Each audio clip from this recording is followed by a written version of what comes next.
Hey, everybody. My name is Dean Ray, and I'm a coach for a company called Sales Gym. In a previous life, though, I was in the Marine Corps and I flew in attack helicopters. When I was in that role, I had a lot of very unique and personal experiences that had a significant impact on my life.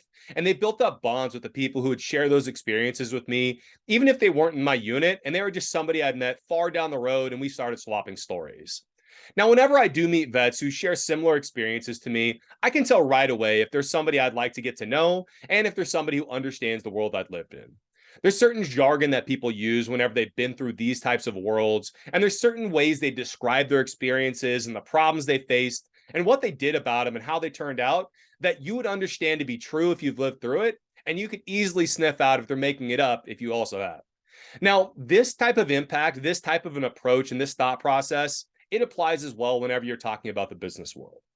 Whenever you're getting to know somebody, if you can start telling them a story about some kind of issue that somebody similar to them had faced, what they did to solve that problem, and how it turned out for them in a way that they feel like you speak the same language as them, you relate to the problems they have, and you've got some ideas that maybe they haven't implemented yet that could have an impact, they're going to view you as a credible person who belongs in that space.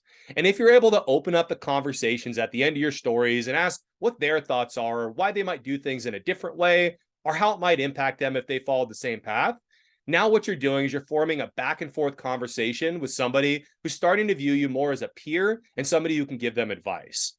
And whenever you're in that position, you're going to become a credible voice for them to listen to and to get advice from. And more than likely, you're going to become somebody that they build rapport with and they start to like.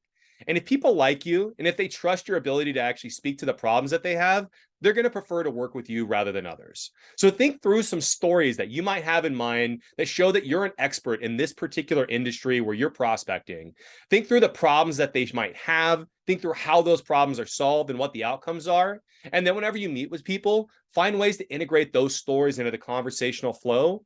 Let them know that you belong in their spaces by the way you tell those credible stories, and then build rapport by asking them to comment on their thoughts on similar situations or that situation and how they might react.